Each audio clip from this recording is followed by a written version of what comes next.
রাজা মনে মনে ভাবছে যে এতক্ষণ ধরে যে ব্রাহ্মণের সঙ্গে আমার কথা হলো, যে ব্রাহ্মণের ছেলেটা আমাকে এত বড় কঠিন প্রতিজ্ঞা করিয়ে নিল, কিন্তু সেই ছেলেটা গেল কোথায়?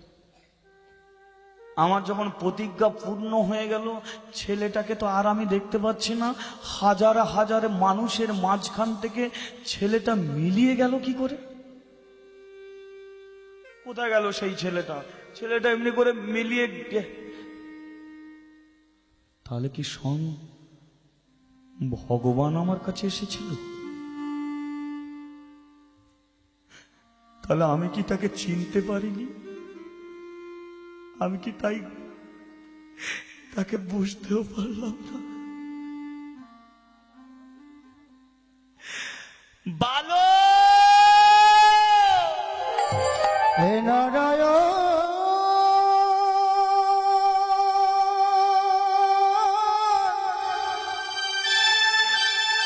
প্রভু তুই কি করিলে প্রভু? হে নারায়ণ, নারায়ণ,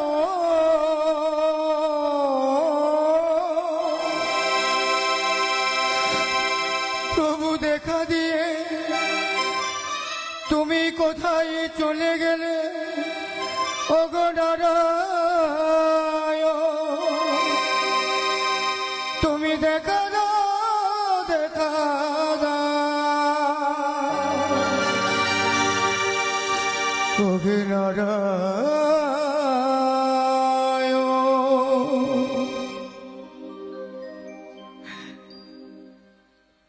আপনারা যে যার বাড়ি ফিরে যান। আজ আর আমি আপনাদের কিছু জিনিস দিতে পারবো না, কারণ আমার কাছে একজন এসেছিল, তাকে আমি চিনতে পারিনি, ধরতেও পারিনি। আমি কি করলাম? আমি অধম, আমি পতি, তাই তুমি আমাকে কঠিন পরীক্ষা করে চলে গেলে প্রভু। আর একবার দেখা দাও না প্রভু, আর একবার দেখা দাও।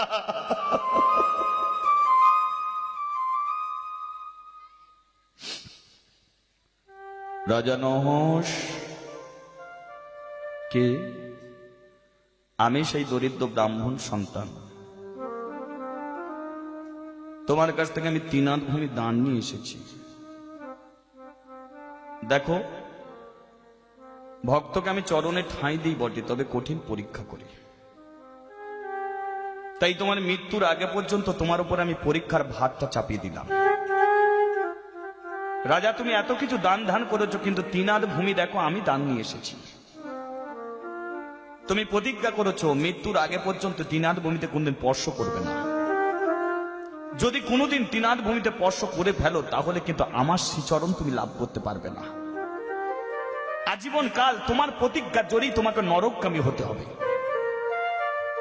তোমার পুণ্যের ফল কিন্তু সব পাপে পরিণত হবে। এ প্রতিজ্ঞার কথাটা যেন রাজা তোমার মনে থাকে। আমি চললাম, আমি চললাম। বলো,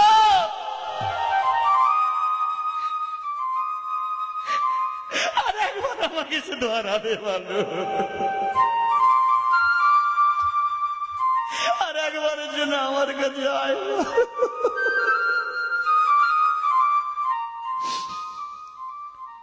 মাগো, তারপর দিনকে রাজার আর চোখের জল শেষ হয়নি। শুধু ওই 3 আঁত ভূমির কথা সর্বদাই মনে পড়ে যে আমি একটা ব্রাহ্মণ সন্তানকে দিয়ে গেছি। কিন্তু 1 বছর গেল, 2 বছর গেল, 3 বছর গেল, 4 বছর, 5 বছর, সেই হাত দিয়ে যে গোল করে রেখা কেটেছিল, দাগটা মিলিয়ে গেল। আর দাগটা মিলিয়ে যাওয়ার ফলে রাজা আগে দেখতো, কিন্তু আর দেখতেও পাচ্ছে না। একদিন ঘটনা ঘটে গেল 5টা বছর পরে। রাজা স্বর্ণ পালঙ্কে শুয়ে আছে, আর প্রাতঃকালে এক দরিদ্র ব্রাহ্মণ এসে দরজার সম্মুখে দাঁড়িয়ে চিৎকার করছে, মহারাজ, আমি দরিদ্র ব্রাহ্মণ, আমি বড় বিপদে পড়েছি, আপনি আমাকে বাঁচান, আপনি আমাকে বাঁচান।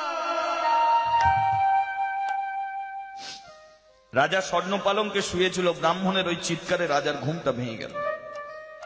যে ব্রাহ্মণের চরণে জল দিয়ে আমি নিজে জল স্পর্শ করি, সেই ব্রাহ্মণ আজকে বিপদে পড়ে প্রাতঃকালে আমার কাছে এসেছে। সেই ব্রাহ্মণ কি মৃত্যুর সমতুল্য হয়ে গেছে? কি ব্রাহ্মণের এমন কঠিন বিপদ হয়েছে যে আমি সেই ব্রাহ্মণকে বাঁচাতে পারবো না? ব্রাহ্মণ, আমি আসছি। দরজাটা খুলেছে, দেখতে পেলে অদূরে ব্রাহ্মণ দাঁড়িয়ে আছে হাত জড়ো করে। আসুন মহারাজ, আসুন, আমার বিপদের কথা আপনাকে আমি বলবো মহারাজ, আপনি শীঘ্র আসুন। ব্রাহ্মণ, একটু অপেক্ষা, আমি আসছি। রাজা ছুটতে শুরু করেছে, আমি আসছি আসছি আসছি। কিন্তু হলোটা কি মা? ওই তিনাদ ভূমি যেখানে দান করেছিল, সেই ব্রাহ্মণ কিছুটা দূরে দাঁড়িয়েছিল। রাজা সেই ব্রাহ্মণের কাছে গেল, তিনাদ ভূমিতে হাত দেয়া তো দূরের কথা, তিনাদ ভূমিতে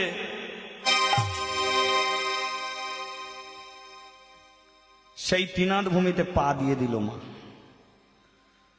ব্রাহ্মণে দিয়া দান না রাখিল বচন, ব্রাহ্মণে দিও দান না রাখিল বচন, ব্রাহ্মণে দিয়া দান না রাখিল বচন, ব্রাহ্মণে দিও দান না রাখিল বচন, 3 হাত ভূমি হলো অপরাধের কারণ, 3 হাত ভূমি হলো অপরাধীর কারণ, 3 হাত ভূমি হলো অপরাধের কারণ।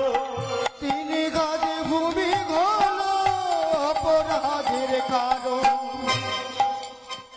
আমাদের পাপ পুণ্যের বিচার কোথাও হয় না? আমরা মরতে তো বসে আছি। আমাদের প্রত্যেকজনের খাতা কিন্তু একজনের কাছে জমা আছে। আমি বিশ্বজিৎ খাঁড়া, আমার খাতা আছে। কোথা? জমলোকে। খাতাটা কে ধরে বসে আছে? চিত্রগুপ্ত। আমার খাতা আছে, আমি যে কি করছি সেখানে লেখা হচ্ছে, কিন্তু আমি এই করছি কিন্তু সেখানে লেখা হচ্ছে। আমারও এখানে খাতা শেষ, সেখানেরও পাতা শেষ। মানে বিশ্বজিৎ খাঁড়া মারা গেছে, তার মানে আমার খাতা শেষ, সেখানেরও পাতা শেষ। এবার চলো সেখানে, তুমি যা যা করেছো তোমার এবার বিচারটা হবে। তদ্রুপ এখানে কিন্তু সবার খাতা চিত্রগুপ্তর কাছে। তাই নহুষ রাজা যে সকালবেলায় তিনাদ ভূমিতে পা দিয়েছে, সকালবেলায় জমলোকে সঙ্গে যমরাজ বসেছে, সব প্রজারা আছে, চিত্রগুপ্ত এসে বসেছে। যমরাজ বলছে, চিত্রগুপ্ত মহারাজ, আচ্ছা নহুষ রাজার খাতাটা খোল। খাতার কত পাতা হবে ভাবুন তো। মহারাজ, এর তো কোনো পাপ নেই গো, এ তো সব পুণ্য, সারা জীবন দান ধ্যান করেছে।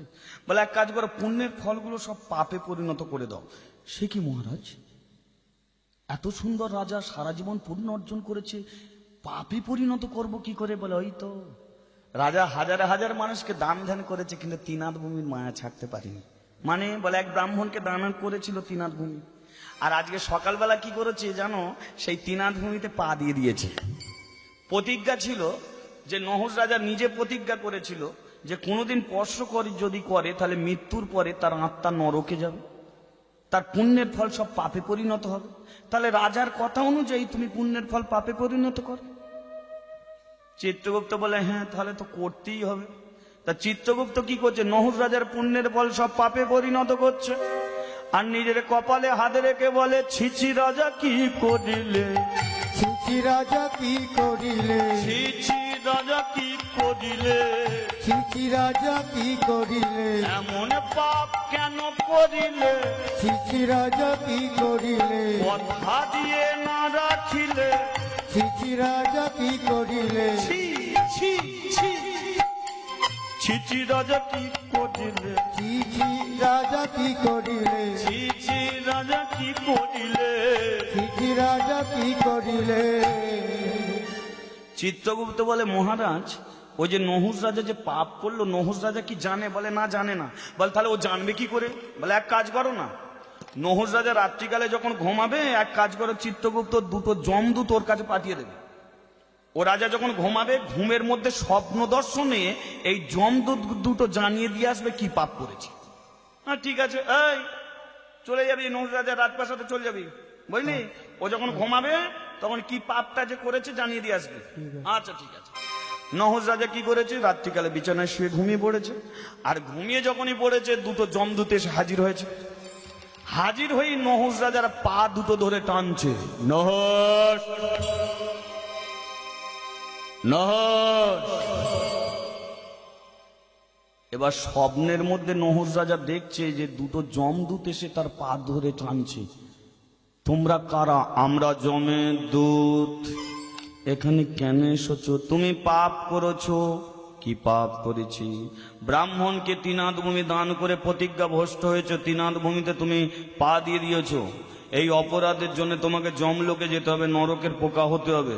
তাই আমরা এসেছি তোমাকে যমলোকে নিয়ে যাবো বলে। চলে আসো আমাদের সঙ্গে। নহস রাজা চিন্তা করছে, তাই তো, হ্যাঁ হ্যাঁ হ্যাঁ হ্যাঁ, আজ সকালবেলা ব্রাহ্মণ যখন কোনো একটা বিপদে পড়েছিল, আমি যখন ছুটে গিয়েছিলাম তখন তো সেই তিনাদ ভূমিতে, হ্যাঁ হ্যাঁ হ্যাঁ, আমি তো তিনাদ ভূমিতে পা দিয়ে দিয়েছি। আমার প্রতিজ্ঞা ছিল মৃত্যুর পরে আমার আত্মা নরকে যাবে, নরকের পোকা হবে, আজীবনকাল নরকে গিয়ে পড়ে থাকতে হবে। তাই তোমরা এসেছো? হ্যাঁ আমরা এসেছি তোমাকে যমলোকে নিয়ে যাও বলে। চলে এসো আমাদের সঙ্গে।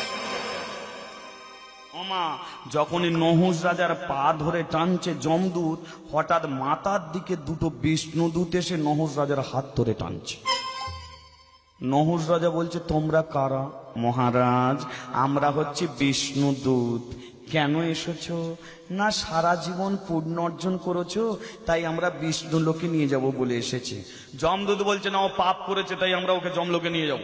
বিষ্ণুদূত বলছে, না ও পুণ্য অর্জন করেছে, ওকে আমরা বিষ্ণু লোকে নিয়ে যাব। ওমা, নহস রাজার হাতে বয়ে ধরে টানাটানি হচ্ছে। যমলো বিষ্ণুলোক, যমলো বিষ্ণুলোক, যমলো বিষ্ণুলোক, যমলো। বিষ্ণুলোক। হঠাৎ বিষ্ণুদূত বলে উঠল, আচ্ছা যমদূত ভাই, তোমরা আমরা ভাই ভাই, দুজনায় মারপিট করে লাভ নাই। তোমরাও যমরাজার কর্মচারী আর আমরাও বিষ্ণুর কর্মচারী, তাহলে বেকার আমাদের মারপিট করে লাভ নেই। আচ্ছা বলো, নহস রাজার আত্মার মুক্তি হবে এমন কি কোনো উপায় নাই? ওর আত্মার মুক্তি হবে? যমদূত বলছে, একটা উপায় আছে, না ওর কোনো হরিভক্ত ছেলে যদি একটি যজ্ঞ করে। বলে সে যজ্ঞটা কি? রাজা কিন্তু স্বপ্নের মধ্যে শুনলো, নরমের যজ্ঞ করতে হবে, নরমের যজ্ঞ করিতে হবে, নরমের যজ্ঞ করতে হবে, নরমের যজ্ঞ করিতে হবে, নহস মুক্তি পাবে মৃত্যুর পরে, নরমের যজ্ঞ করিতে হবে, নহস মুক্তি পাবে মৃত্যুর পরে, নরমের যজ্ঞ করিতে হবে, নহস মুক্তি পাবে মৃত্যু। আরে হরি হরি হরি হরি, নরমের যজ্ঞ করিতে হবে, হরি হরি হরি বল, নরমের যজ্ঞ করিতে হবে, নরমের যজ্ঞ করিতে হবে, নরমের যজ্ঞ করতে হবে। মাগো, যমদূত চলে গেল, বিষ্ণুদূত চলে গেল। হঠাৎ এই রাত্রিকালে নহস রাজার ঘুমটা ভেঙে গেল। আর ঘুমটা ভেঙে যেতেই ডেকে উঠেছে, ওরে যজাতি রে, ওরে যজাতি রে,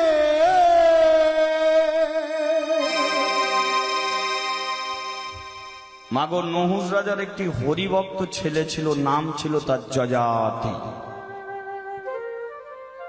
আস্তে মা আস্তে। যখনই রাত্রিকালে ডেকে উঠেছে, যজাতির ঘুমটা ভেঙে গেল, ছুটে এলো বাবার কাছে। আর যেই বাবার কাছে ছুটে এসেছে, নহস রাজা বলল, যজাতি তুই আমাকে স্পর্শ করিস না। যজাতি বলল, তুমি তো আমার বাবা, তোমাকে স্পর্শ করবো না? না, আমি মহা পাপী হয়ে গেছি। শোন, আমার অতীতের একটা ঘটনা তোকে বলি, শোন। আয় রাত্রিকালে আয়, তোকে আমি দেখাবো।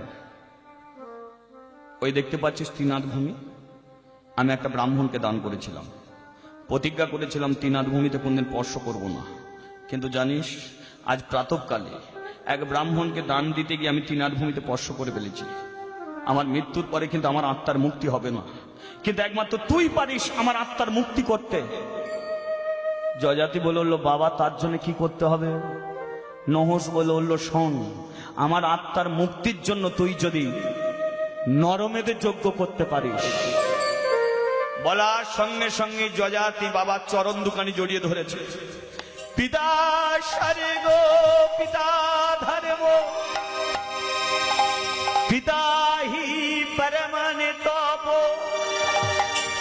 পিতরি পিতিমা পন্নে পিয়ানিতে সর্বদেবতা।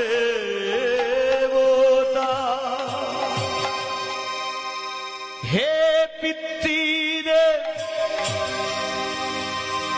তব চরণে স্পর্শ করে করিলাম প্রতিজ্ঞা, তোমারই মৃত্যুর পরে তোমারই আত্মার মুক্তির তরে করিব আমি নরমেধ যজ্ঞ, নরমেধ যজ্ঞ, নরমেধ যজ্ঞ। পিতা করিলাম আমি কঠিন প্রতিজ্ঞা। জয়জাতি, এক প্রতিজ্ঞায় আমাকে নরকে যেতে হবে।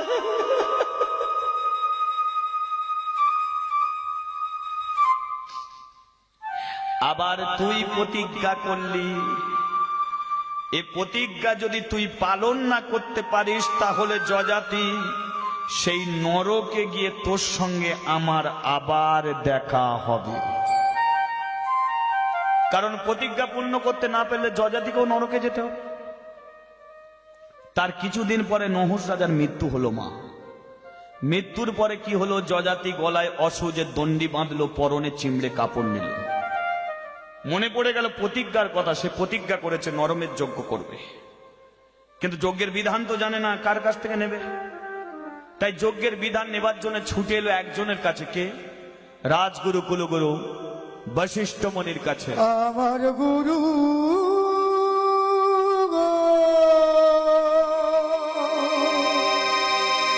আমার প্রণামে না, আমার গুরু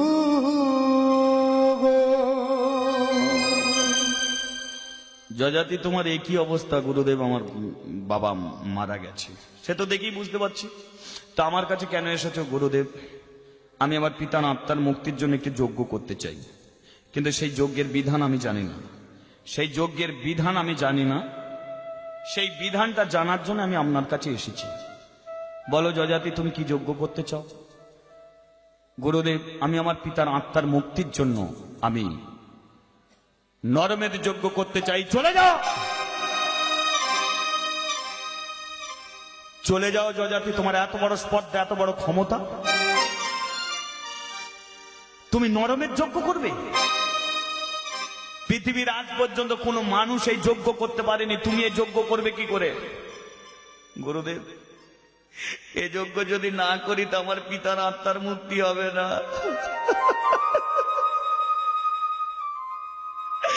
আমার যে পিতার আত্মার মুক্তি হবে না।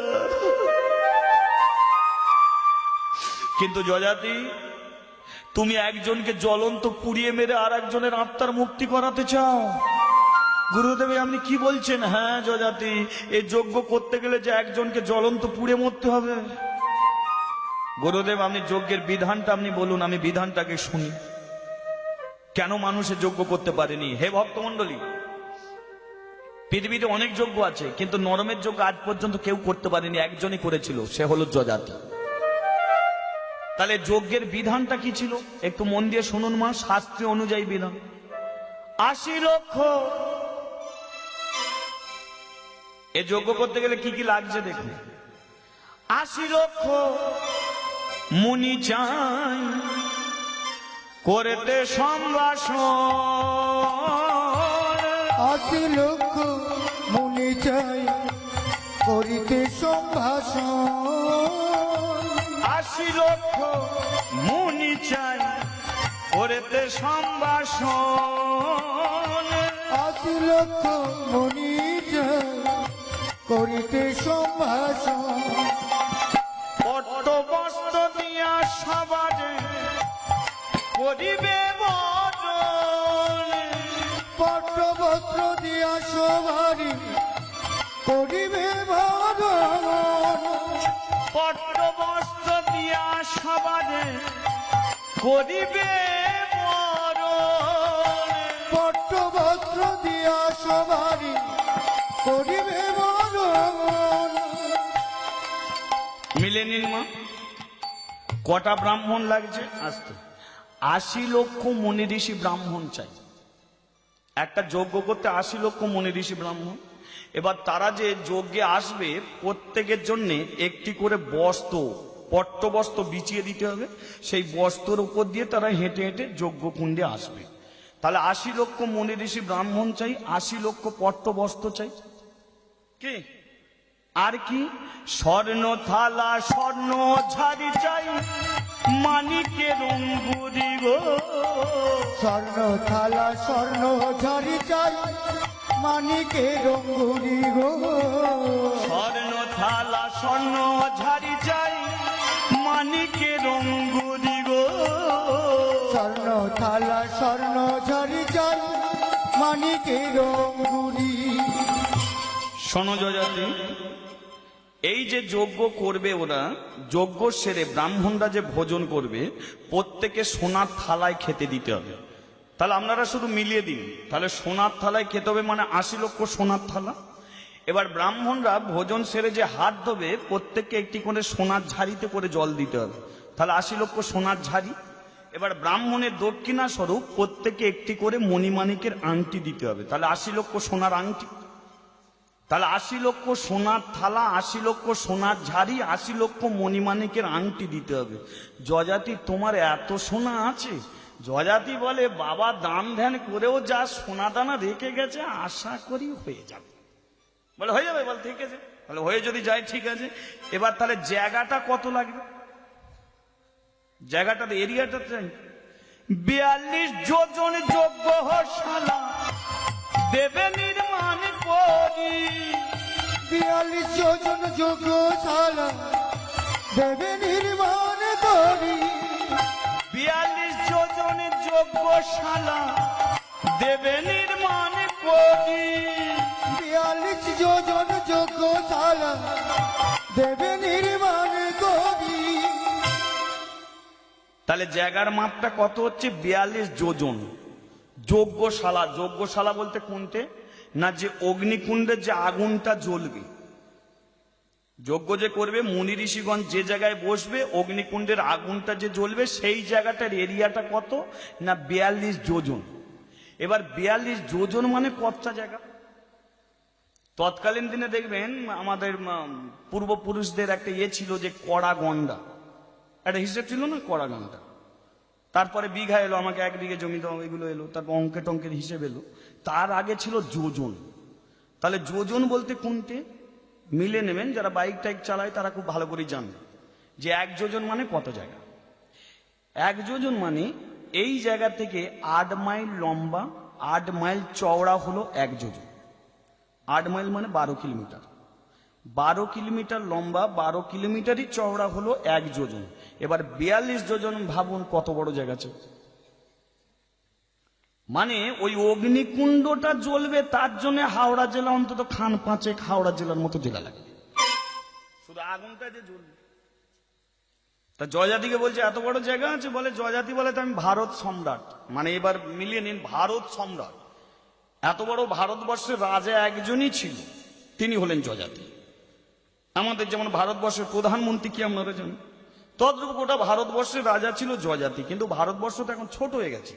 বাংলাদেশ সেও ভারতে ছিল, পাকিস্তান সেও ভারতে ছিল, আফগানিস্তান সেও ভারতে ছিল।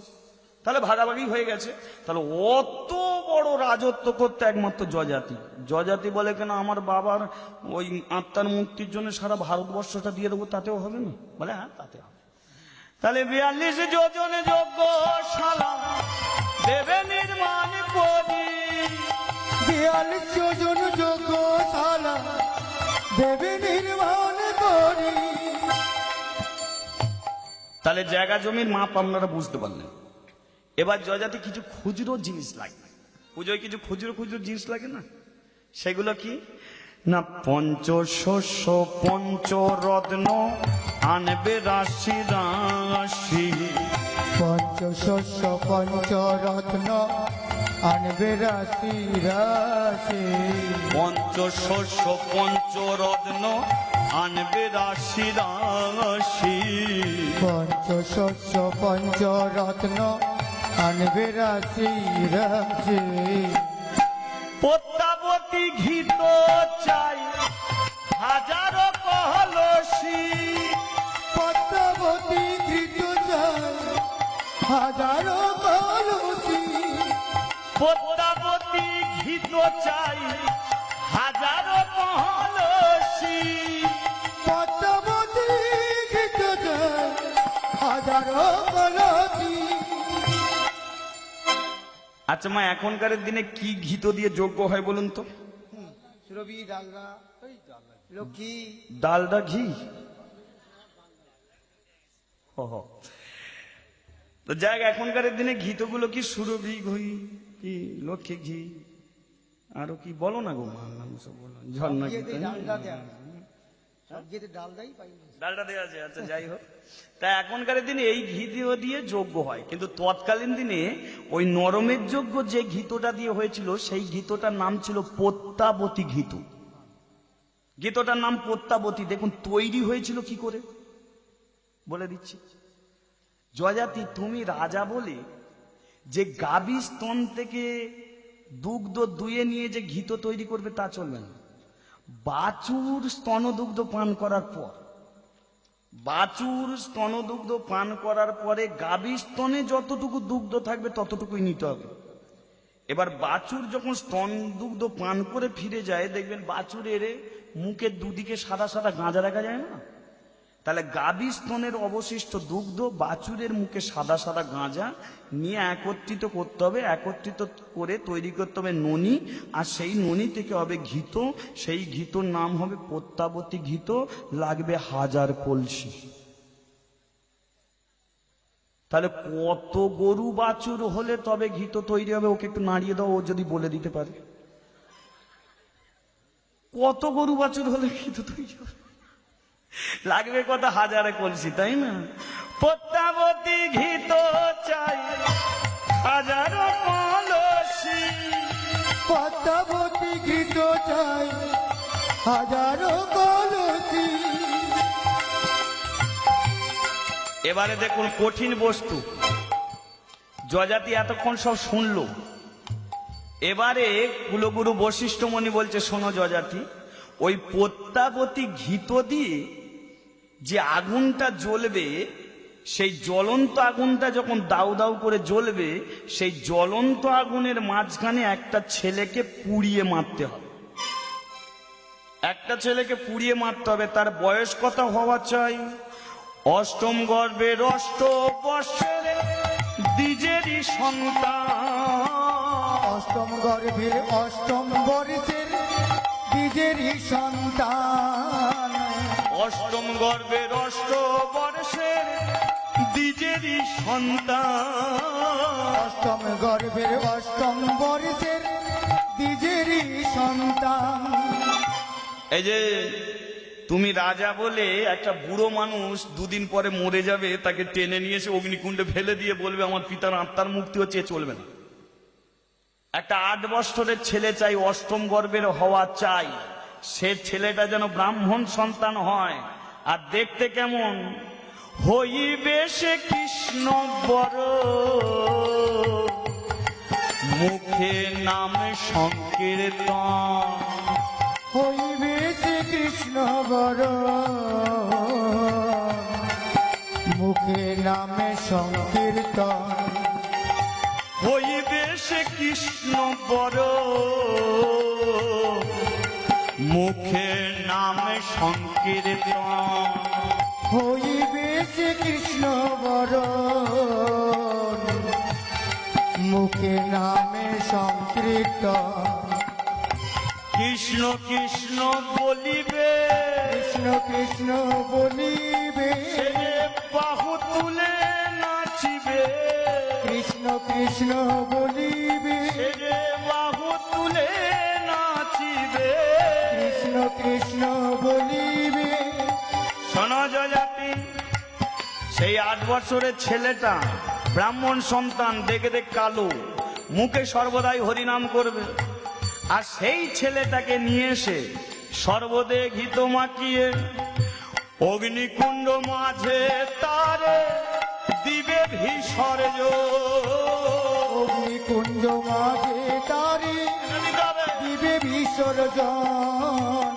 অগ্নিকুণ্ড মাঝে তারে দিবে বিসর্জন। অগ্নিকুণ্ড মাঝে তারে দিবে বিসর্জন। আর সেই জ্বলন্ত আগুন দেখে ছেলেটা যদি একবার চিৎকার করে ওঠে, আমার মহাগো,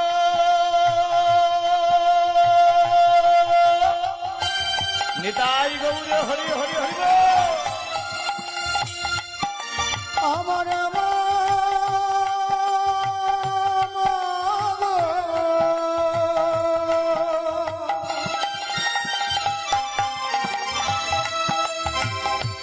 জ্বলন্ত আগুন দেখে ছেলেটা যদি মা মা বলে চিৎকার করে, তারা যোগ্য পূর্ণ হবে না।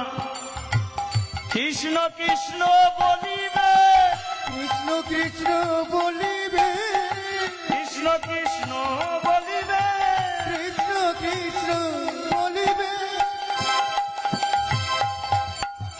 জ্বলন্ত আগুন দেখে মা বললে হবে না, মুখে হরি বল বলতে হবে। শোনা জাতি সেই 1 বৎসরের ছেলেটি যদি জ্বলন্ত আগুন দেখে একবার মা মা মা বলে চিৎকার করে ওঠে, তাহলে নরমের যোগ্য না হইবে পুরো, না হইবে পুরো, না হইবে পুরো।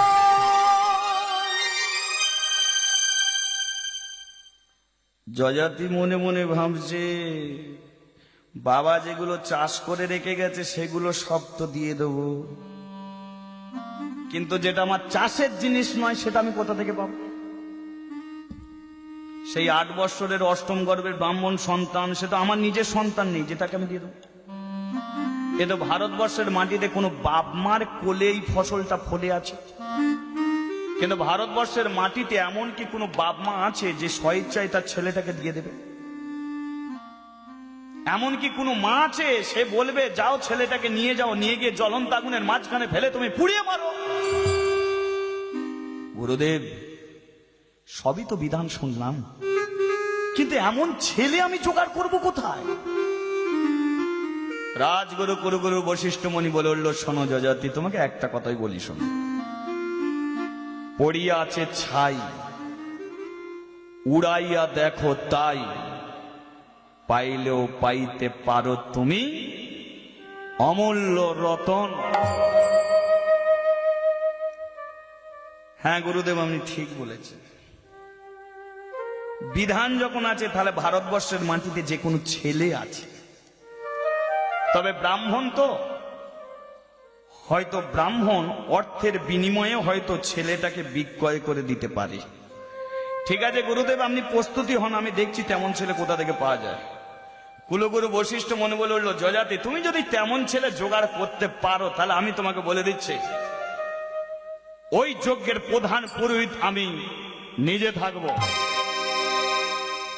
যজাতি ফিরে এল, তারই রথের সারথি সুমন্ত তাকে আদেশ করছে, সুমন্ত বলুন মহারাজ, এই ভারতবর্ষের মাটিতে যত মুনি ঋষিগণ আছে সবাইকে তুমি নিমন্ত্রণ জানাবে, আর একটা মণিমুক্ত হীরা পরিপূর্ণ তুমি হ্রদ নিয়ে যাও। এই মণিমুক্ত হীরার বিনিময়ে তুমি একটা ছেলেকে কিনে নিয়ে আসবে, যার বয়স হবে 8 বৎসর, অষ্টম গর্ভের, গায়ে বর্ণ কালো, মুখে সর্বদাই হরিনাম করে।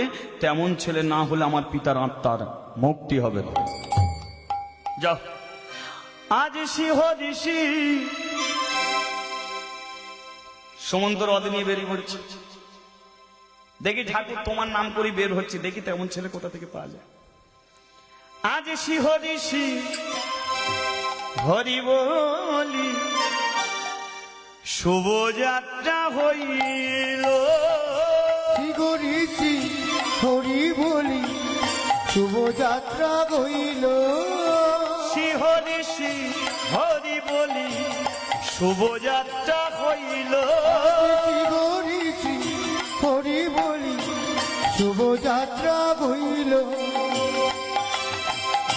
নানা দেশান্তরে রথ ঘুরিতে লাগিল নানা দেশান্তরে রথ ঘুরিতে লাগিল নানা দেশে ভ্রমণ করে শিশুর লাগিয়া গো নানা দেশে ভ্রমণ করে শিশুর লাগিয়া গো নানা দেশে ভ্রমণ করে শিশুর লাগিয়া গো নানা দেশে ভ্রমণ করে শিশুর লাগিয়া সুমন তো সারথি চলে মণিমুক্ত লইয়া সুমন্ত সারথি চলে মণিমুক্ত লইয়া সুমন্ত সারথি চলে মণিমুক্ত লইয়া সুমন্ত সারথি চলে মণিমুক্ত লইয়া কে নিবি কে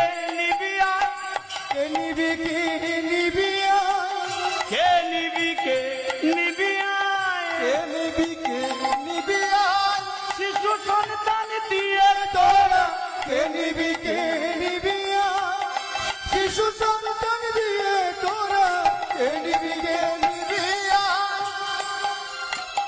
সুমন তো সারথি চলে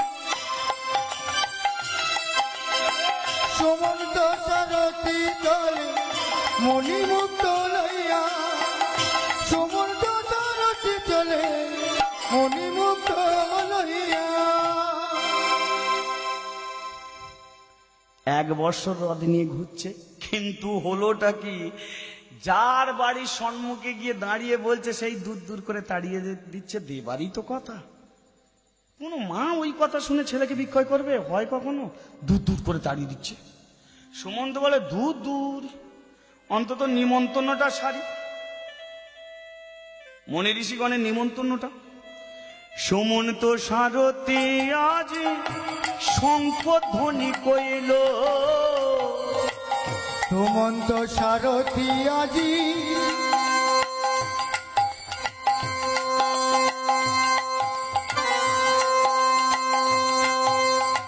সুমন্ত সারথি নিতাই গৌরে হরি হরি হরি বল। ধ্বনি কইল সুমন্ত সারথি আজি শঙ্খ ধ্বনি কইল মনি ঋষি দ্বিজগণ ভাইয়া চলিল, মুনি ঋষি দ্বিজগণ ধাইয়া চলিল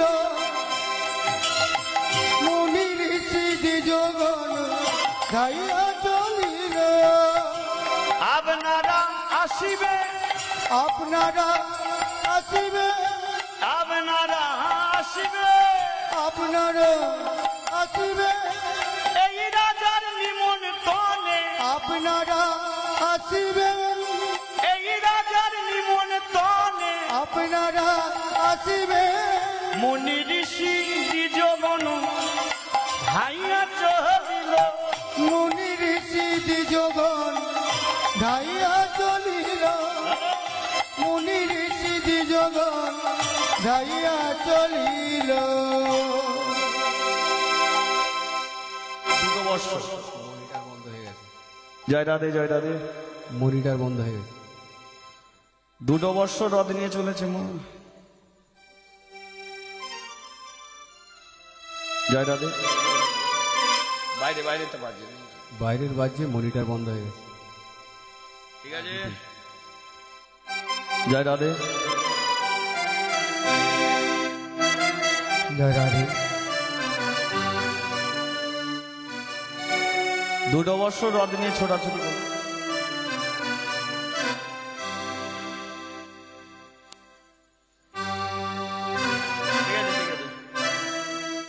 আস্তে।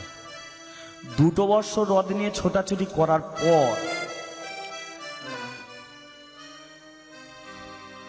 সুমন্ত একটা গাছের নিচে গিয়ে বসেছে, ক্লান্ত শরীর। হ্যাঁ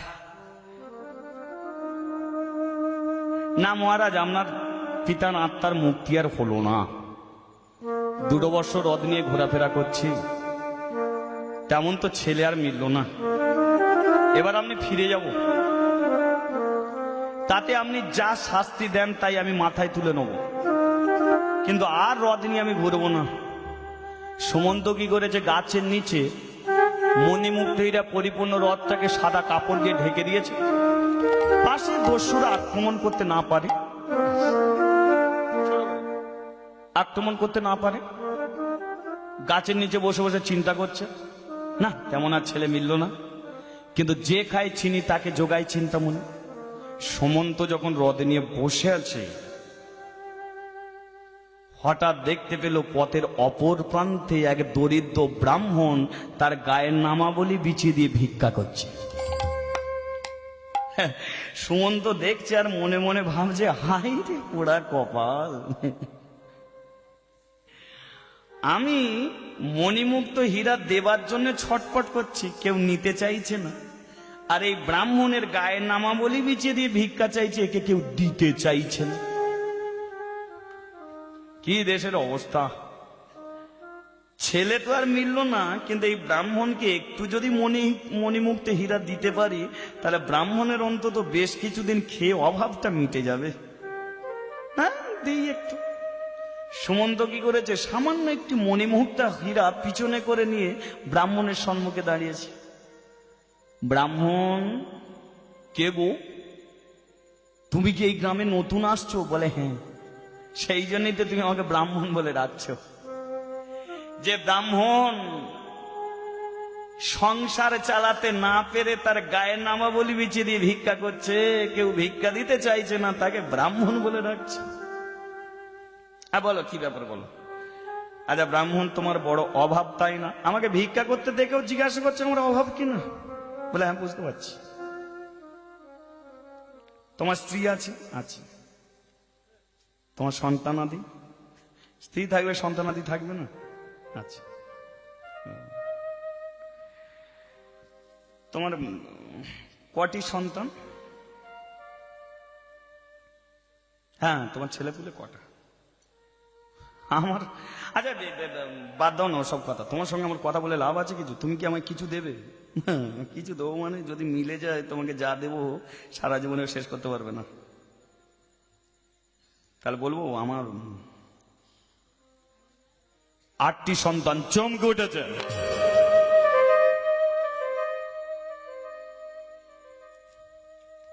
আটটি সন্তান? 8টি যদি সন্তান হয়, তাহলে কোন অষ্টম গর্ভের সন্তান আছে? আচ্ছা ব্রাহ্মণ, তোমার 8টি যদি সন্তান হয়, তাহলে অষ্টম গর্ভের সন্তান? হ্যাঁ হ্যাঁ, তাকে নেই তো বড় জ্বালা। তোমার আছে বলে থাকবে না, তাকে নেই বড় জ্বালা তো। তার নাম কি রেখেছো? নাম আমার ওই অষ্টম গর্ভের ছেলেটার নাম রেখেছি আমি কুশধ্বজ। নাম কুশধ্বজ। এবার দেখতে যদি কালো হয়, মুখে যদি হরিনাম করে। আচ্ছা তোমার ছেলেটার নাম কুশধ্বজ রাখলে কেন? বলে আর 7 করে রেখেছি, যেমনি তার কালো বড়। দেখতে বলে, দেখতে ভীষণ কালো, বলে একটা মিলে গেল। তেমনি তার গড়, যেমনি তার কালো বড়, তেমনি তার ঘর। যেমনি তার কালো বড়, তেমনি তার গড়। যেমনি তার কালো বড়, তেমনি তার ঘর।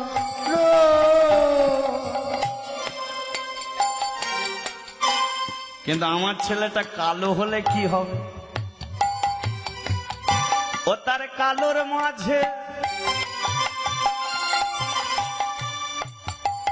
ও তার কালোর মাঝে, কালোর মাঝে কালোর মাঝে আলোর চোখটা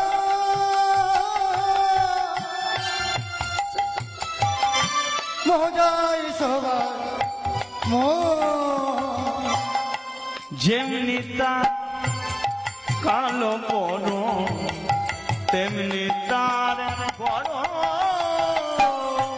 তেমনি তার কালো বড় তেমনি তার বড়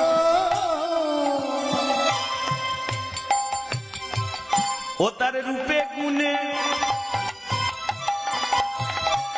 ও তার রূপে গুণে, হ্যাঁ হ্যাঁ হ্যাঁ হ্যাঁ,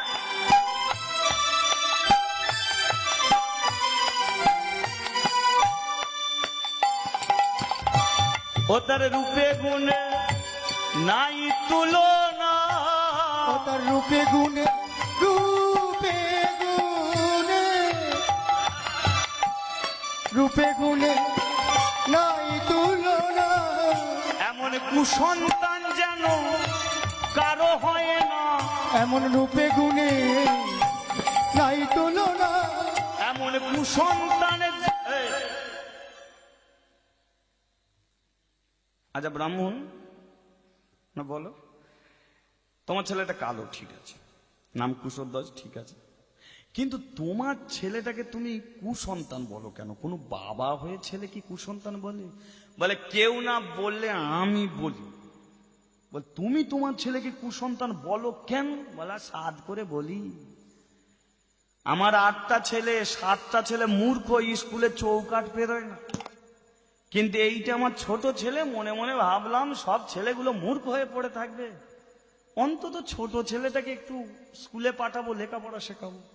এই বলে ছেলেটাকে আশ্রমে পাঠালাম, জানো? আর আশ্রমে গিয়ে কি করলো? বলে করলোটা কি আর কি বলবো, আশ্রমে গিয়ে নিজেও লেখাপড়া শিখছে না, 5টা ছেলেকে শিখতে দিচ্ছে। মানে বলে আশ্রমে গেল, লেখাপড়া না শিখে ছেলেদের সঙ্গে করে নিয়ে হরি হরি বলে সে, হরি হরি বলেছে হরি হরি বলে সে, হরি হরি বলেছে বাহু তুলে নাচে সে, হরি হরি বলেছে বাহু তুলে নাচে সে, হরি হরি বলেছে হরি বল মিলে গেল মহারাজ। এটাই গৌর হরি হরি বল। হরি বল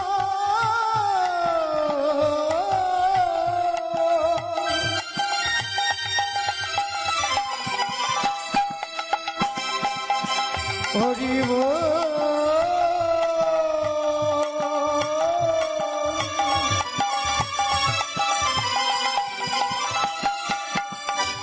হরি বল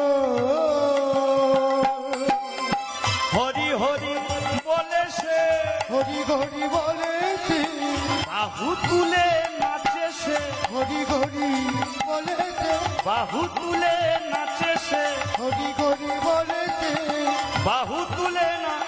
আরে হরি হরি হরি বল হরি বল। নাচেছে হরি হরি বলেছে বাহু তুলে নাচেছে হরি হরি বলেছে হরি হরি বলেছে আচ্ছা ব্রাহ্মণ, তোমার ছেলেটা যদি কুসন্তানী হয়, তোমার ছেলেটা যদি দুষ্টুই হয়, এক কাজ করো না, তোমার ওই দুষ্ট ছেলেটাকে আমায় দিয়ে দাও না। দিয়ে দাও। কেন গো, তোমার স্ত্রীর বুঝি কোনো সন্তান নেই, তাই তোমাকে বুঝি খুব জোর দিয়ে বলেছে যে একটা ছেলে যদি না এনে দিতে পারো, তোমার বউ বুঝি গঙ্গা জলে ডুবে মরবে, তাই তুমি ছেলে খুঁজতে বেরিয়েছো? যাও, আমার তো 8টা ছেলে, একটা নিয়ে যাও। তাই বলে দিচ্ছি, ও ছেলেটাকে নিয়ে গেলে ও হয়তো পেট ভরে খেতে পাবে, কিন্তু লেখাপড়া শিখবে না, বলে দিচ্ছি। কারণ আমি তো বাবা হয়ে ওদের মুখে দুটো অন্ন তুলে দিতে পারিনি। ব্রাহ্মণ, আমি আমার নিজের জন্য ছেলেটাকে চাইছি না, তবে কার জন্য চাইছি? মিথ্যে কথা বলে তো নিয়ে যেতে পারবো না, যা বলবো সত্যি কথা। তোমার ছেলেটাকে চেয়েছে অযোধ্যার রাজা মহারাজ যজাতি। আর একবার বলো, অযোধ্যার রাজা মহারাজ যজাতি। আরেকবার, আরে অযোধ্যার রাজা যে যজাতি সে চেয়েছে।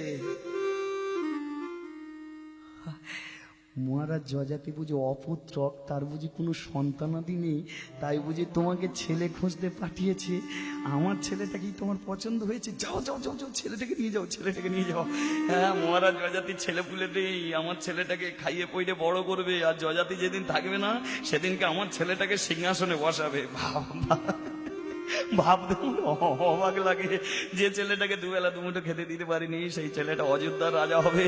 সবাই চিৎকার করে বলবে কুশধ্বজ কি। অত আনন্দ ভালো নয় ব্রাহ্মণ।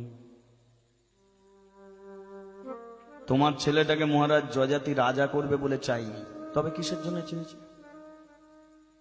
বলো, খুলে বলো, কিসের জন্য চেয়েছে শুনবে।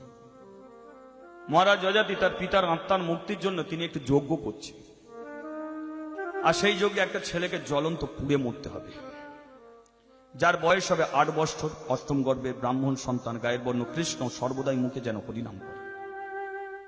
তোমার ছেলেটাকে পেলে মহারাজ যজাতি তার পিতার আত্মার মুক্তির জন্য তোমার ছেলেটার সর্বদেহ ঘিত মাখিয়ে মহারাজ যজাতি জ্বলন্ত আগুনের মাঝখানে ফেলে পুড়িয়ে মারবে। চলে যাও, চলে যাও পথিক,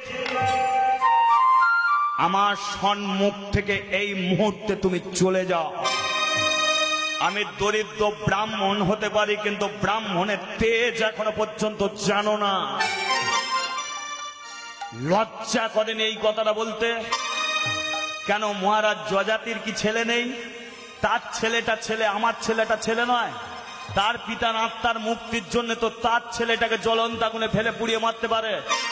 আমি বাবা, আমি ছেলেটাকে দুবেলা দুমুঠো খেতে দিতে পারিনি, তা বলে ছেলেটাকে আমি দিয়ে দেবো আর আমার ছেলেটাকে নিয়ে গিয়ে জ্বলন্ত আগুনে ফেলে পুড়িয়ে মারবে? এ হবে না, চলে যাও। ব্রাহ্মণ, একটু ভেবে দেখো, তোমার একটা ছেলেকে বিক্রয় করলে কিন্তু 7টা ছেলে পেট ভরে খেতে পাবে, সারা জীবনের অভাব মিটে যাবে। এই দেখতে পাচ্ছ মণিমুক্ত হীরা। পথিক, এই মণিমুক্ত হীরা তুমি আমাকে দেখিও না, আমার বড় লোভ, আমি ভিখারি তো তাই বড় লোভ। ব্রাহ্মণ, কথা শোনো, একটু মণিমুক্ত হীরা কি তোমার ছেলেটাকে যদি দিয়ে দিতে পারো, এমন তোমাকে, আচ্ছা দাঁড়াও দাঁড়াও, তোমাকে আমি দেখাচ্ছি। রথ থেকে সাদা কাপড়টাকে উড়িয়ে দিয়েছে, দেখো ব্রাহ্মণ, ওই যে রথ পরিপূর্ণ হয়ে আছে মণিমুক্ত হীরা, সব কিন্তু তোমার হয়ে যাবে, সব তোমার, সব তোমার। সারা জীবনের অভাব কিন্তু মিটে যাবে, আর কোনদিন তোমাকে ভিক্ষা করে খেতে হবে না। কি ব্রাহ্মণ তুমি হয়েছো বলো তো? যে মেয়েটাকে তুমি ঘরে নিয়ে এসেছো, সেই মেয়েটাকে দুবেলা দুমুঠো খেতে দিতে পারোনি। তুমি বাবা হয়ে ছেলেদের জন্ম দিয়েছো, সেই ছেলেদের মুখে দুটো অন্ন তুলে দিতে পারোনি। সারাটা জীবন এমনি করে ভিক্ষার ঝুলি কাঁধে নিয়ে বেড়াচ্ছ। জীবনের মধ্যে দুঃখ যেমন আছে, সুখ আছে। সারা জীবনটা তুমি দুঃখের সাগরে ভেসে থাকতে পারো না ব্রাহ্মণ, আমি তোমাকে সুখে ভরিয়ে দিতে পারি। তাই আমি তোমাকে বলে দিচ্ছি, শোনো, একটা ছেলেকে বিক্রয় করলে কিন্তু 7টা ছেলে পেট ভরে খেতে পাবে, সারা জীবনের অভাব তোমার মোচন হবে, আর কোনোদিন ভিক্ষার ঝুলি তোমার কাঁধে থাকবে না, তোমার স্ত্রীর মুখে হাসি ফুটবে, তোমার 7টা ছেলে পেট ভরে খেতে পাবে। তাই আমি বলে দিচ্ছি, শোনো, তোমার কুশধ্বজকে বিক্রয় করে দাও, আর মণিমুক্তিটা পরিপূর্ণ রথ নিয়ে তুমি ঘরে ফিরে যাও। ব্রাহ্মণ চিন্তায় পড়ে গেছে, এখন আমি কি করব? একটা ছেলেকে বিক্রয় করলে 7টা ছেলে পেট ভরে খেতে পাবে, সারা জীবনের অভাব মোচন হবে, আর কোনোদিন আমাকে ভিক্ষা করতে হবে না। হায়, সারথি রথ নিয়ে চলে যাচ্ছে, আমি কি করবো এই মুহূর্তে? আমি কি, দাঁড়াও সারথি, একটু দাঁড়িয়ে যাও। ওই মণিমুক্ত হীরার বিনিময়ে আমার কুশধ্বজকে আমি বিক্রয় করে দিলাম, বিক্রয় করে দিলাম, বিক্রয় করে দিলাম।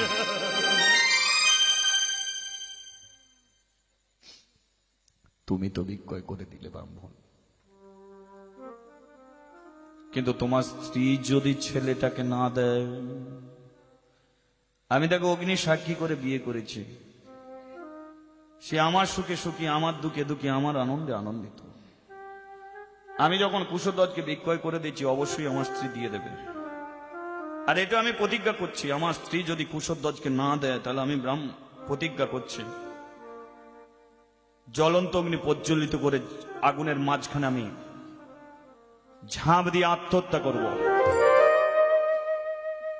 চলো আমার বাড়ি চলো।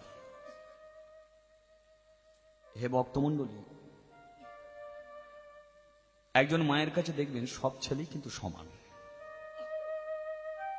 কিন্তু তবু ছোট ছেলেকে মা একটু বেশি ভালোবাসে না? এত অভাবের সংসার নয় কুশধ্বজ? কাল রাত থেকে কিছু খেতে পাইনি, সকালবেলা ঘুম থেকে উঠি তার মায়ের গলাটা জড়িয়ে ধরেছি, মা আমাকে দুটো খেতে দিবি মা, আমাকে দুটো খেতে দে না মা। কাল রাত্রে তুই আমাকে খেতে দিলে না, না খেতে দিয়ে ঘুম পাড়িয়ে দিলি, সারা রাত্রি না খেয়ে ঘুমালাম। সকালবেলা আমার বড় খিদে পেয়েছে মা, আমি হাত মুখ ধুয়ে চলে এসেছি মা, দে না মা, দুটো খেতে দে মা, শুধু দুটো খেতে দে না মা। কেন তুই চুপ করে বসে আছিস? শোন কুশধ্বজ, তোর বাবা তো ভিক্ষা করতে গেছে, তোর বাবা ফিরে এসুক, ফিরে এলেই না সবার আগে তোকে দুটো রান্না করে খেতে দেবো। বাবা কখন ফিরবে? আমি একটু এগিয়ে যাব, গিয়ে বাবা যা ভিক্ষে করেছে এক মুঠো নিয়ে চলে আসবো, তুমি আমাকে রান্না করে দেবে? না কুশধ্বজ, তুই যাসনি, তোর বাবা বকাবকি করে। তুই শুধু খাই খাই করিস বলে নয়, তোর বাবা খুব বকে, তোকে আমি যেতে দেবো না। তাহলে কখন খাবো? একটু ঘুমিয়ে পড় বাবা। আয় আয় আয় কুশধ্বজ, তোর মাথা একটু হাত বুলিয়ে দি। মা, মা গো, কালকে তো এমনি করে ঘুম পাড়িয়ে দিল, আবার সকালবেলা তুমি এমনি করে আবার ঘুম পাড়িয়ে দেবে মা। খিদে পেটে কত ঘুমাবো মা? তবে আমি বলে দিচ্ছি মা, আমি যদি ঘুমিয়ে পড়ি না তাহলে একদিন দেখবি এমনি করে সারা জনমের মতো ঘুমিয়ে পড়বো, আর কিন্তু আমি চোখ খুলবো না কুশধ্বজ।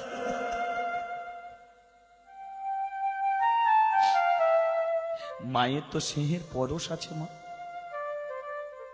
সেই মায়ের সিংহের পরশে কুশধ্বজ আবার ঘুমিয়ে পড়েছে। হতভাগিনী মেয়েটা ভগবানকে জানাচ্ছে, ঠাকুর তোমার জগৎ সংসারে ভিখারি অনেক থাকে, কিন্তু তুমি আমাকে এমন ভিখারিনী সাজিয়ে দিলে কেন? আমি যে মা হয়ে ছেলেদের দুটো খেতে দিতে পারিনি, এক সময় আমার বুকে রক্ত দিয়ে ওদের আমি মানুষ করেছি, কিন্তু এখন তো আমার বুকে রক্ত নেই যে ওদের আমি দেবো। আমার ছেলেগুলো না খেতে পেয়ে আমার কাছে কান্নাকাটি করছে। এই ছেলেদের জন্য আমি মরতেও পারিনি, আমি মরতেও পারিনি। ঠাকুর, একটা দিনের জন্য কি আমার সুখের দিন আসবে না ঠাকুর? মাধবী, ওই তো আমার স্বামী ফিরে এসেছে। তাড়াতাড়ি করে কুশধ্বজকে কোল থেকে নামিয়ে দিয়েছে। এই চুপ করে বস। তাড়াতাড়ি করে কোল থেকে কুশধ্বজকে নামিয়ে স্বামীর কাছে গেছে। স্বামী দাও, কি এনেছো দাও। কিছু কি মাধবী?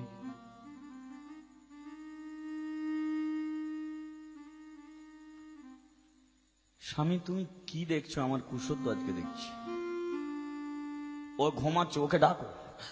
না ডাকবো না, তুমি আগে কি এনেছো দাও, রান্না করি তবে ওকে ডাকবো। না ওকে ডাকতে হবে, ডাকো, কে ডাকো, ডেকে না ওকে সকালবেলায় স্নান করিয়ে দাও।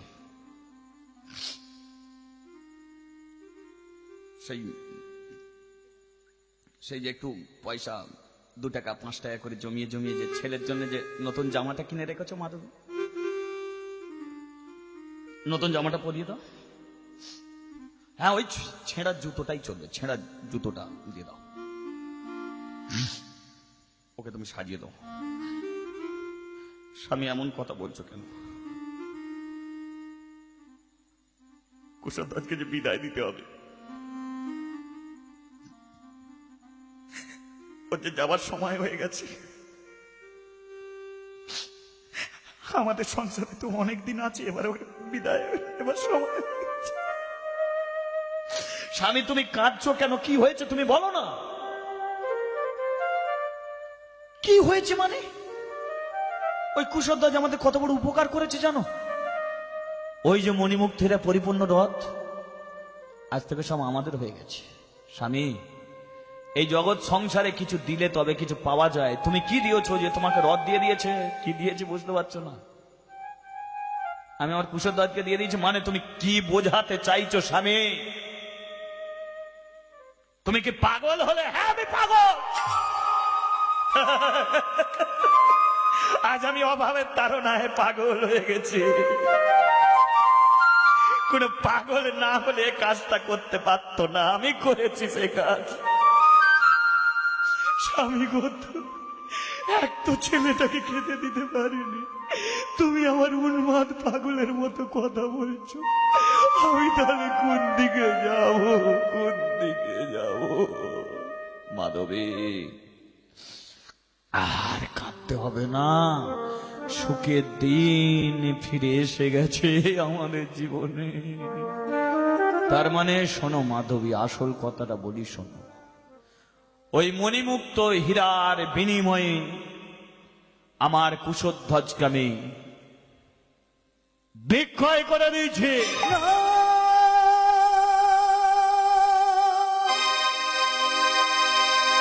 বলো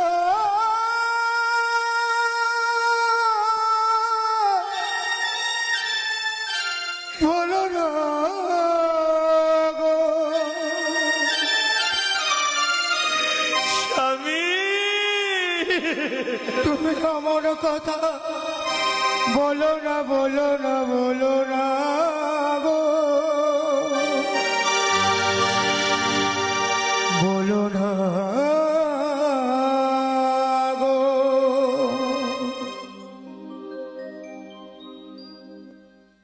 শোনো স্বামী, ভিক্ষা তোমাকে করতে যেতে হবে না, আমি যাব।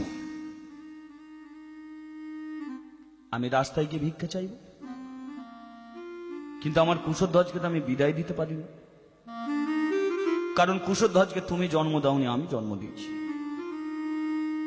একটা নয়, দুটো নয়, তিনটে নয়, 32টা নারী আমি নিজে ছিঁড়েছি। ওকে আমি জন্ম দিয়েছি। জন্মের পরে কিন্তু আলাদা হতে চাইনি। দাই মা এসে কি করেছিল? আমার এই কাঁচা নাড়িটাকে কেটে দিল।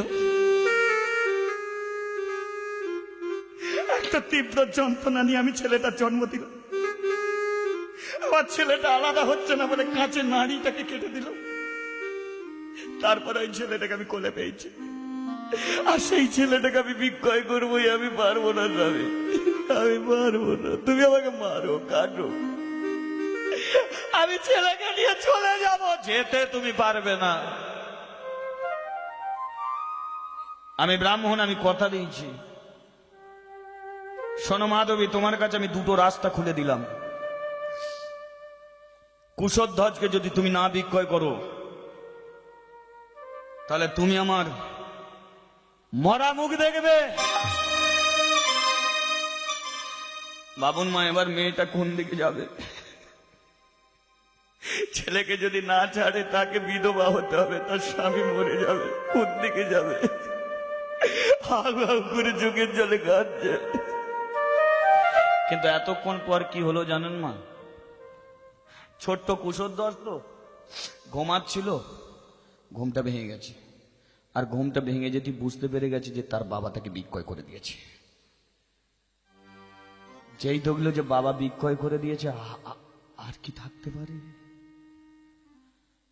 বাবা, তুমি আমাকে বিক্রয় করেছো, খুব ভালো করে দিয়েছো বাবা। আমি শুধু খিদের জ্বালায় খাই খাই বলে কাঁদি।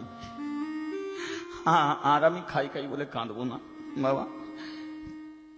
তুমি যা করেছো ভালোই করেছো। আমি তো আশ্রমে গেলাম, লেখাপড়াও শিখলাম না, তবে যে হরিনাম আমি শিখেছি। পারবি কুশধ্বজ? পারবি? তোকে যখন জ্বলন্ত আগুনে ফেলে পুড়িয়ে মারবে, তুই হরি বল বলে তুই ঝাঁপ দিতে পারবি? পারবো বাবা, আমি পারবো। আমি যদি না পারি মণিমুক্তি এরা সব নিয়ে আবার চলে যাবে। তাই আমার যতই কষ্ট হোক আমি ঠিক হরি বল বলে জ্বলন্ত আগুনে জাম দেবো। বাবা তুমি আমাকে আশীর্বাদ করো বাবা। মাগো বাবার চরণে প্রণাম করে ধীরে ধীরে মায়ের কাছে এসে দাঁড়িয়েছে, মায়ের কোমরটা জড়িয়ে ধরেছে। মা আমি তোকে বলেছি মা, কাল রাত্রে আমি খেতে চাইলাম তুই খেতে দিলি না, সকালবেলা আমি খেতে চাইলাম তুই খেতে দিলি না, দেখেছিস তো মা? আর এই কুশধ্বজ কোনোদিন তোর কাছে এসে বলবে না মা দুটো খেতে দে, কোনোদিনের জন্য নয় মা। তুই কাঁদছিস কেন মা? আমি চলে যাচ্ছি মা, আমাকে হরি বলে বলে জ্বলন্ত আগুনে পুড়ে মরতে হবে নয়, তাই তোর সঙ্গে আর আমার দেখা হবে না মা। তবে মারে আমি বলে দিচ্ছি মা, এ জীবনে তার তোর স্বাদ পূর্ণ করতে পারলাম না মা, আমি কথা দিচ্ছি মা, আমি এর পরের জন্মে নয় তোরই পেটে আমি জন্ম নেব, তোরই পেটে আমি জন্ম নেবো মা। তখন তুই আমাকে পেট ভরে খেতে দিবি, কোনো অভাব তোর আমি রাখবো না মা। আসি মা। আমি জনমের মতো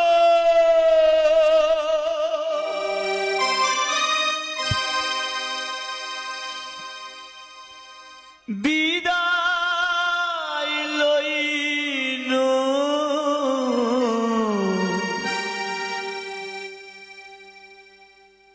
প্রণতি তব চরণে।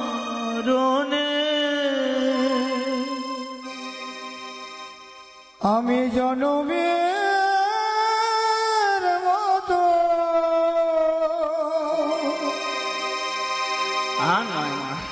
বিদায় লইল,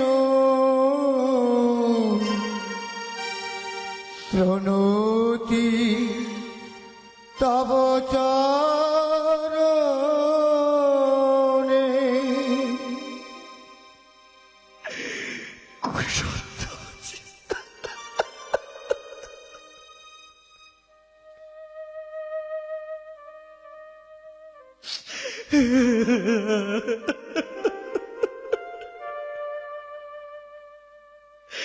আমার কি হলো ঠাকুর?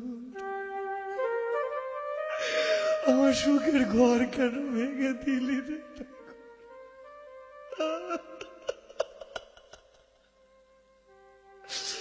মারে তুই যদি এমনি করে কাঁদিস আমি যেতে পারি না মা।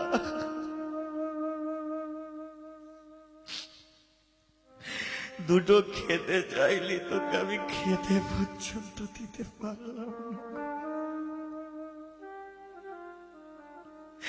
আয় আর একবার আমার কোলে আয় বাবা, আরে না বাবা, তোর কোলে আর উঠবনি আমি, তোর কোলে আর আমি উঠবনি। অনেক কোলে শুয়ে আমাকে ঘুম পাড়িয়েছিস, না খাইয়ে কতবার ঘুম পাড়িয়ে দিয়েছিস। আর যাবো না, তোর কোলে আমি যাবনি মা, তুই যদি আমাকে না ছাড়িস। পিতিয়া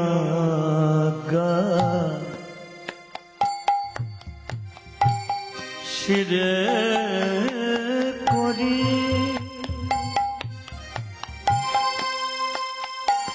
চলে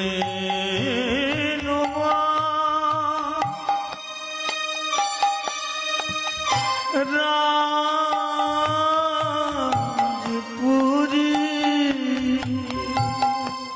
পিরিয়াগা শিরে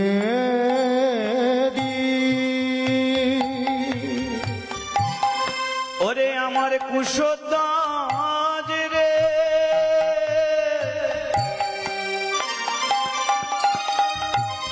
তুই যদি চলে যাবি তাহলে এমনি করে আমার ঘরে কেন জন্ম নিলি রে?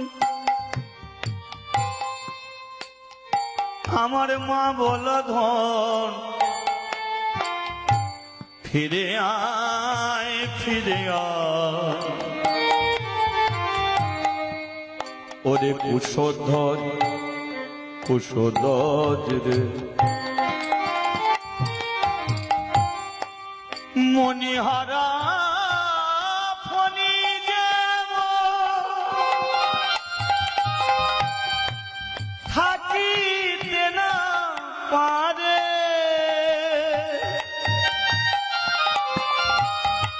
তোরে ছাড়া আমি কেমন রহিব এ ভব সংসার। আমার পোষা পাখি চলে যাবে কোন জানার দেশে। আমার পোষা পাখি চলে যাবে কোন জানার দেশে। আমি আগে যদি জানতাম তোর মন,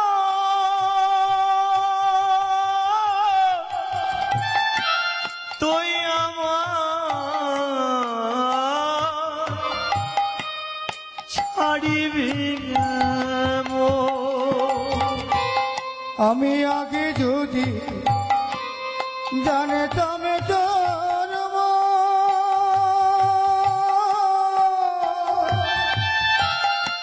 তুই আমার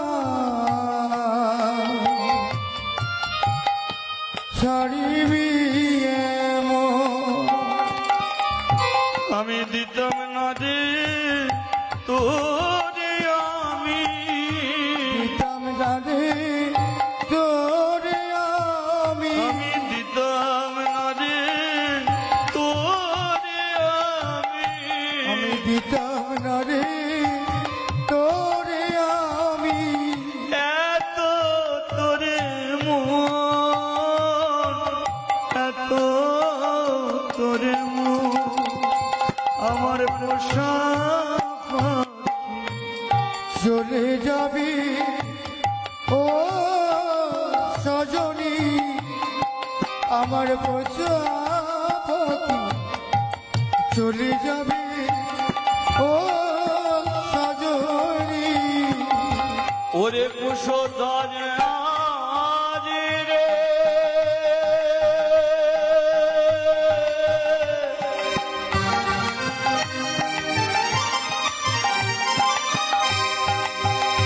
ফিরে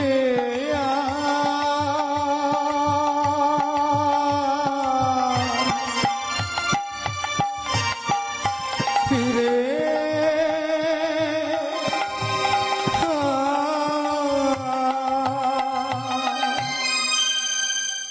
মহারাজ যজাতি কি সুমন্ত। হ্যাঁ মহারাজ,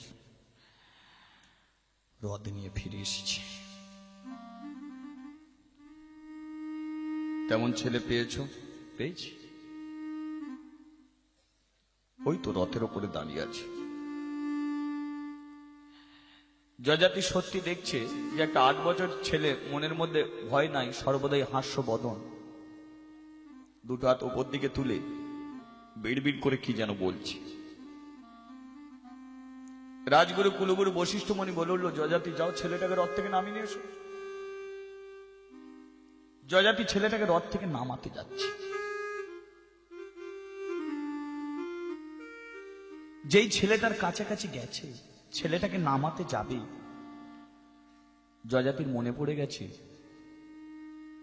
আচ্ছা আমি যদি এই ছেলেটার বাবা হতাম, তাহলে আমি কি ছেলেটাকে এমনি করে পুড়িয়ে মারতে পারতাম? মনে পড়াও যা যজাতি কুশধ্বজকে জড়িয়ে ধরেছে।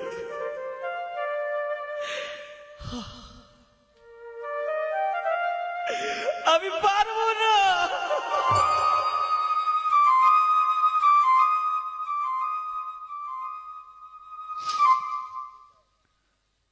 কি আপনি আমাকে জড়িয়ে ধরে কাঁদছেন কেন? আমি অযোধ্যা রাজা যজাতি। ও, আপনার পিতার আত্মার মুক্তির জন্য তো আপনি আমাকে পুড়িয়ে মারবেন, তাই না? আপনি আমাকে জড়িয়ে ধরে কাঁদছেন কেন? কি নাম তোর? আমার নাম কুশধ্বজ। তুই জানিস তোর বাবা মা তোকে বিক্রয় করে দিয়েছে? আমি জানি। তুই জানিস যে তোকে জ্বলন্ত আগুনে পুড়ে মরতে হবে? আমি জানি। সব জানিস? জানি। জেনে শুনেও কেন তুই আমার কাছে চলে এলি? ঘর ছেড়ে তো পালিয়ে যেতে পারতিস। মহারাজ, আপনি কি বলছেন? আমি ঘর থেকে চলে গেলে ভালো হতো?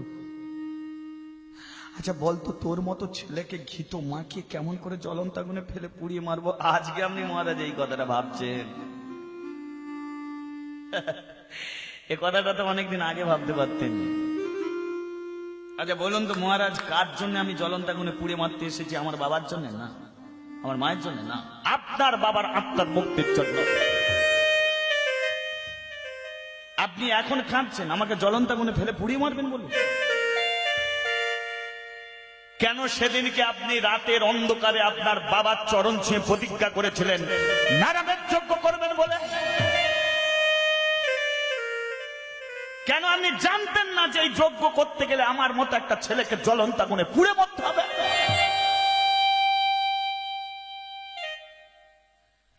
আমি আমার বাবার ছোট সন্তান, দরিদ্র ব্রাহ্মণ সন্তান। আপনি প্রতিজ্ঞা করেছিলেন আপনার বাবার আত্মার মুক্তি করাবেন, আর আমি প্রতিজ্ঞা করে এসেছি বাবার চরণ ছুঁয়ে জ্বলন্ত আগুনে হরি বলে বলে ঝাঁপ দেবো বলে। তাই আপনি আমাকে নিয়ে চলুন, জ্বলন্ত আগুনে ফেলে পুড়িয়ে মারলেন। দাঁড়া খোকা। যজাতি ছুটে এসে রাজগুরু কুলগুরু বশিষ্ঠ মুনির চরণ ধরেছে যে গুরুদেব, চাই না আমার পিতার আত্মার মুক্তি, এ যজ্ঞ আপনি বন্ধ করে দিন। বাজ রাজাতি, তোমার বাবার আত্মার মুক্তি হয়তো হবে না যজ্ঞটা পূর্ণ না হলে, কিন্তু একবার ভেবে দেখো তোমার নিমন্ত্রণে কিন্তু 80 লক্ষ মুনি ঋষিগণ উপস্থিত হয়েছে। এদের ঘরে যদি তুমি অপমানিত করে ফিরিয়ে দাও তাহলে 80 লক্ষ মুনি ঋষিগণ তোমাকে যদি অভিশাপ করে তাহলে তোমাকে নরকগামী হতে হবে। তাছাড়া ভেবে দেখো যজাতি, যে ছেলেটার জন্য তুমি মায়া করছো ছেলেটা কি তোমার ফসল? পরের ফসলকে টুকরো টুকরো করে কাটবে তো তোমার কষ্ট কিসের? এ তো তোমার নয়, এ তো অন্যের ফসলকে তুমি নিয়ে এসেছো। তাহলে অন্যের ফসলকে তুমি পুড়িয়ে মারবে, এতে তুমি কষ্ট পাচ্ছ কেন? কিসের মায়া, কিসের মমতা? যজাতি, তোমার ভেতরের মায়া মমতা গুলোকে পরিত্যাগ করো। এই যজ্ঞের প্রধান করেই তো আমি।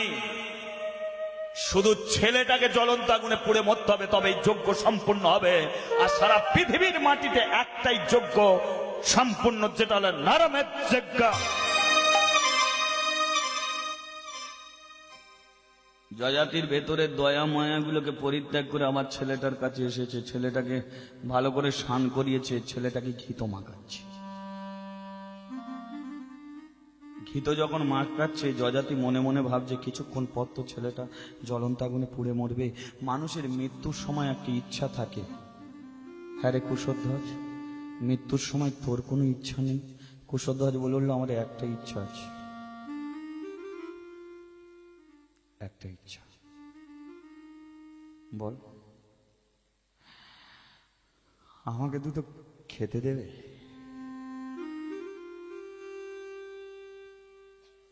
দুটো খেতে দেবে?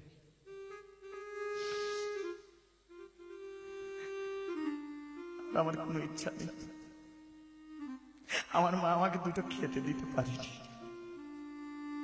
আমি দুটো খাবার খেয়ে ভাববো যে আমার মা আমাকে খেতে দিয়েছে, তাই আমি খাচ্ছি। দুটো খেতে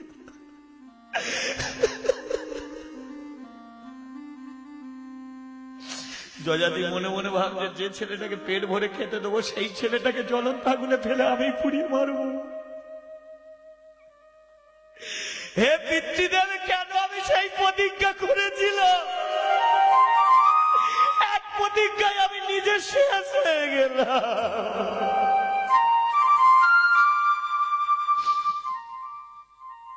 ছেলেটাকে দুটো খেতে দিয়ে জজাতি কোলে করে নিয়ে অগ্নিকুণ্ডের সম্মুখে নিয়ে যাচ্ছে, কিন্তু কুশধ্বজ বলে উঠল, আমাকে কোল থেকে নামিয়ে দিন মহারাজ। ছোটবেলা থেকে হরিচরণ সার করেছি, আমি যদি প্রকৃত হরিভক্ত হয়ে থাকি তাহলে আমাকে বাঁচাতে 33 কোটি দেবদেবীগণ আসবে না, আপনি আমাকে বাঁচাতে পারবেন না, লক্ষ লক্ষ মুনি ঋষিগণ আমাকে বাঁচাতে পারবে না। কিন্তু আমি প্রমাণ করে দিতে চাই, আমি হরি বল বলে জ্বলন্ত আগুনে ঝাঁপ দেবো, আর যদি হরি যদি আমাকে রক্ষা না করে তাহলে মরার আগে ভক্তাদিন ভগবান নামটা আমি কেটে দিয়ে যাব। আমি হরির চরণ সার করেছি, এবার মুখে বলবো হরি নাম।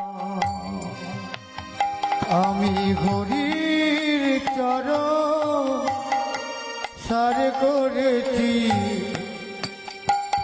এবার মুখে বলবো হরি নাম। হরির চরণ সার করেছি, মুখে বলবো হরি নাম। আমি হরির চরণ সার করেছি, মুখে বলবো হরি নাম। হরি ছাড়া মোর জীবনে আর কেহ নাই, হরি ছাড়া মোর জীবনে আর কে গোড়ায়। হরি ছাড়া মোর জীবনে আর কেহ নাই। হরি ছাড়া মোর জীবনে আর কে গোড়ায়। হরির চরণ সার করেছি, মুখে বলবো হরি নাম। আমি হরির চরণ সার করেছি, মুখে বলবো হরি নাম।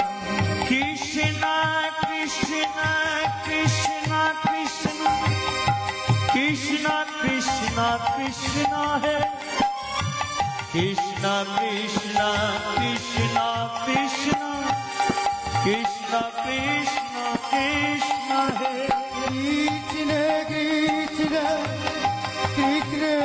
কৃষ্ণ কৃষ্ণ কৃষ্ণ কৃষ্ণ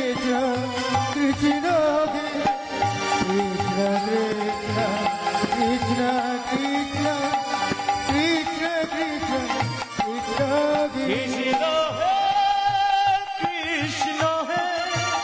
কৃষ্ণ হে কৃষ্ণ হে কৃষ্ণ হে কৃষ্ণ হে কৃষ্ণ কৃষ্ণ কৃষ্ণ সোনবর্ণের শ্রেষ্ঠ ব্রাহ্মণগণ মনি ঋষিগণ, আপনারা আমাকে প্রাণ ভরে আশীর্বাদ করুন, আমি যেন হরি বল বলতে বলতে জ্বলন্ত আগুনে ঝাঁপ দিতে পারি।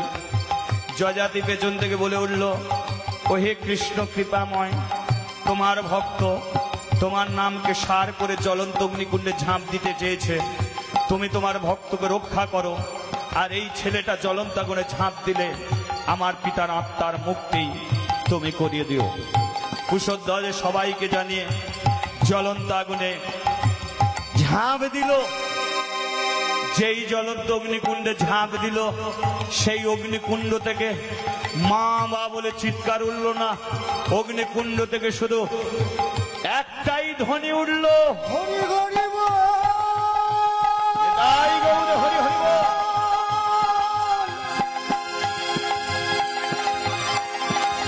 হরি হরি বল, হরি বল।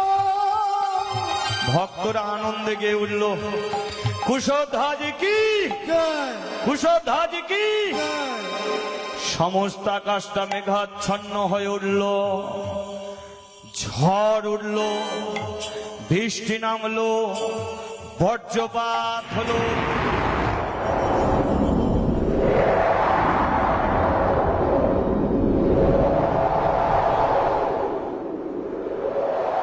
অগ্নিকুণ্ডের আগুনটা মাগো নিভে গেল।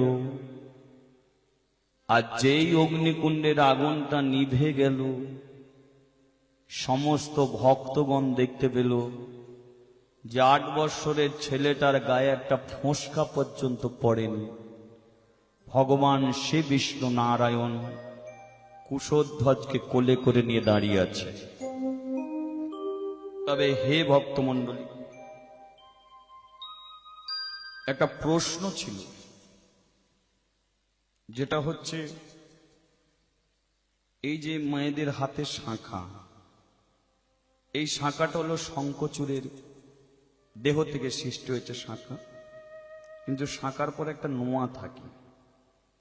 এই নোহাটার সৃষ্টি কোথা থেকে হয়েছিল? এক সময় দৈত্য বেত্রাসুর স্বর্গ আক্রমণ করে। ওই বেত্রাসুর দৈত্যর ভয়ে যখন স্বর্গে দেবদেবীরা ভিখারি হয়ে যায়, শ্রী বিষ্ণু নারায়ণ শরণাপন্ন হন। শ্রী বিষ্ণু নারায়ণ বলল যে বেত্রাসুরের মৃত্যু হতে পারে, একজনের দেহের হাড় থেকে অস্ত্র তৈরি করতে হবে। সেটা হচ্ছে সাধন ভজনের দেহ। সে দেহটা কার? না মণি দধিচির। মণি দধিচির হাড় থেকে অস্ত্র তৈরি করলেই তবে বেত্রাসুরের মৃত্যু হবে। তা 33 কোটি দেবদেবীগণ যখন দধিচি মণিকে কথাটা বলল, দধিচি মণি দেহ ত্যাগ করলেন। আর সেই দধিচি মণির যে শিরদাঁড়া আছে, এই শিরদাঁড়া থেকে অস্ত্র তৈরি করলেন। এবার অস্ত্র তৈরি করতে গিয়ে তাকে কাটতে হয়েছে। দেখবেন বাঁশ যখন কাটা হয় তার একটা ছোট ছোট গুঁড়ো পড়ে। তদ্রূপ দধিচি ওই শিরদাঁড়াটা যখন কাটা হলো, তখন সেই গুঁড়ো জমল। অস্ত্রটা তো হয়ে গেল, কিন্তু সেগুলো কি হবে? শ্রী বিষ্ণু নারায়ণ বলে উঠল, পাশে ছিল লক্ষ্মী। লক্ষ্মী বলে উঠল, এটা তো সাধন ভজনের দেহ, তাই এর এক অংশ বাদ দেয়া যাবে না। তাই যে গুঁড়োগুলো রইল সেইগুলো থেকে এই নোয়াটা সৃষ্টি হলো। লক্ষ্মী সর্বপ্রথম সেই নোয়াটাকে পড়লেন। লক্ষ্মী হলো স্বর্গের দেবী, খাদ্যের সম্পত্তি। তদ্রূপ সেই লক্ষ্মীর অংশ থেকে আপনাদের জন্ম। তাই লক্ষ্মী নোয়াটা পড়েছিল বলে আপনাদের ঘরেও সেই নোয়াটাকে বিয়ের পরে পড়ে থাকতে হয়। তাহলে নোয়া সম্পর্কে বুঝতে পারলেন? মানে এটা বোঝাও যা আপনারা বুঝে নিতে পারলেন। এদিকটাও কি হলো যে শ্রী বিষ্ণু নারায়ণ কুশধ্বজকে নিয়ে কোলে করে দাঁড়িয়ে আছে। ভগবানের প্রমাণ করে দিল যে আমার নামকে যে আশ্রয় করবে তাকে জ্বলন্ত আগুনেও আমি পুড়ে মরতে দেব না। তাই এতক্ষণ লীলার মধ্যে আমরা জানতে পারলাম, কেউ যদি হরির চরণ সার করে, হরি তাকে বারে বারে রক্ষা করে যায়। ভক্ত আরে ভগবানে মিলন হইল, বদন ভরে সময় একবার হরি হরি বল। ভক্ত আর ভগবানের মিলন হইল, আনন্দেতে সবাই মিলে হরি হরি বল। হরি বল হরি বল হরি বল হরি বল হরি বল হরি বল হরি বল হরি বল। এই কলিতা পাড়ার সমস্ত গ্রামবাসীর প্রতি রইল আমার আন্তরিক প্রীতি ভালোবাসা। আপনাদের এখানে মানুষজন ভালো, ভক্ত ভালো, তাই সমস্ত গ্রামবাসী ভগবানের কাছে জানা